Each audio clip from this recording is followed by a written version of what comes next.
अगर बच्चे का बार बार गला ख़राब होगा तो वो खाना पीना कम कर देगा, और जो लंबे अरसे तक बच्चे नाक जिनकी बंद हो, मुंह खोल के सांस लेते हैं,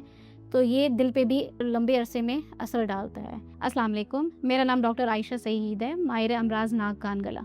मेरा इस शोबे में पिछले 6 साल से तजर्बा है। जिन बच्चों में बार बार गले का ख़राब होना या नाक के पीछे गदूद होता है एडेनॉइड, जिसकी वजह से नाक की बंदिश होती है और बच्चा जो है रात को मुंह खोल के सांस लेता है। अगर ये बच्चे में ये मसला आप नोटिस करते हैं, या आप ये नोट करते हैं कि बच्चा जो है साल में उसको 4 दफ़ा से ज़्यादा बार बार उसका गला ख़राब रहता है, तो उस सूरत में आपने बच्चे का मुआयना किसी नाक कान गले के स्पेशलिस्ट से कराना ज़रूरी होता है। इसका अगर बर वक्त इलाज किया जाए, बर वक्त जो है इस बीमारी की तशख़ीस हो, तो उस सूरत में जो है इसकी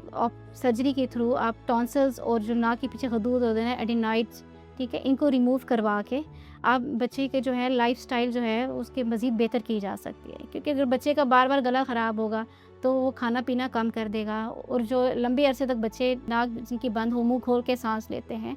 तो ये दिल पे भी लंबे अरसे में असर डालता है। तो इन बच्चों की बर वक्त तशख़ीस और इलाज के लिए तबीबी मेडिकल सेंटर G92 में आप अपने बच्चों का अपॉइंटमेंट लेके आप चेकअप करवा सकते हैं, या आप ओला डॉग के थ्रू भी अपने अपॉइंटमेंट ले सकते हैं।